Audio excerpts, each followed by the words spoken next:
Hello mga Lods, good morning. Mapagpalang araw. Ah, Punong-puno tayo ngayon ng yelo.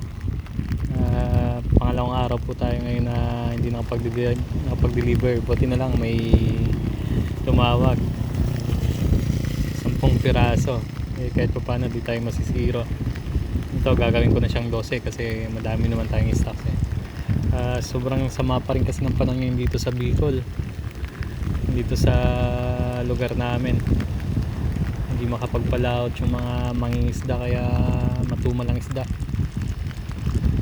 Ganun talaga sa pagninegosyo, may mga panahong tag-ulan pero hindi naman lahat ng panahon tag-ulan. Sisikat at sisikat din ng araw, tsaga-tsaga lang tayo. Ito, i-deliver po tayo ngayon ng 10 pirasong yelo sa suki natin, plus lagyan natin ng 2 pirasong bonus. Sila kasi yung bukod kami nagpa-deliver ngayon, kahit pa paano di tayo masisiruan. Lods, tsaga-tsaga lang tayo. Kahit pa paano tutuloy-tuloy yan, kapit lang tayo sa taas.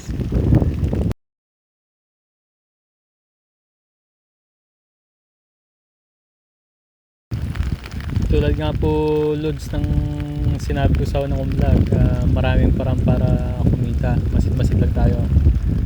Ito, dagdag ko to sa extra income ang pag-deliver ng hilo habang inaantay ko yung pinasimbol kong video. Okay, hindi pa kasi gawa yung pinakamamahal kong owner, yung antigo nating service. Kaya dito muna tayo, pero kahit dumating yon tuloy-tuloy natin to kasi medyo okay yung bintahan sa yelo. Isa lang yan doon sa mga extra income na ginagawa ko na kahit pa paano nakatulong sa pagsisave natin, nakatulong rin sa panggastos sa araw-araw. Basta tsaga-tsaga lang tayo mga Lods, maraming parang para kumita.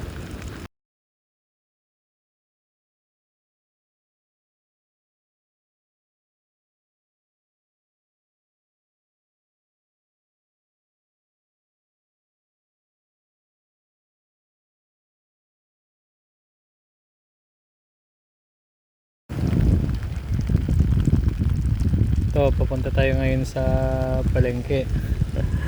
Baha na po rito sa may lugar namin, papuntang palengke. Simula pa kasi ng December, halos dito natigil ang ulan.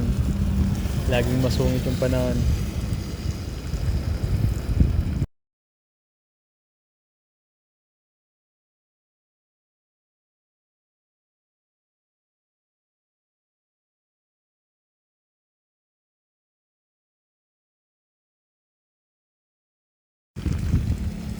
Mabanggit ko nga rin pala sa inyo mga Lods, kung meron kayong tindahan, Gcash, maganda rin yung dita po dyan. Depende sa ipapatong nyo, pero karamihan ng tao ngayon, maraming gumagamit ng Gcash, lalo na yung mga mahilig maglaro ng online games. Maya't maya papakashin na yun sa inyo pag sinerto cash out naman. Basta Gcash, huwag niyong iwawala sa listahan yan Lods, magandang kita dyan, promise, maganda yan.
Ayan, dito na nga po tayo. Malapit na tayo sa babagsakan nating yelo. Sa palengke Lods, marami dyan pwedeng pagkakitaan. Sabi ko, masin-masin ka lang. Kano yung kailangan nila na kaya mong punan pagkakakitaan yan Lods. Tsaga-tsaga lang.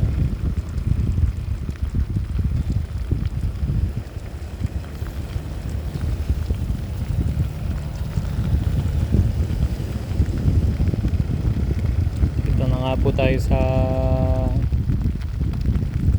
tindahan ng isda. Kaunti loads yung isda dito gawa nung sama ng panahon, kaya matumal yung deliver natin, pero kahit papano hindi tayo masisiro ngayong araw na to, thanks God.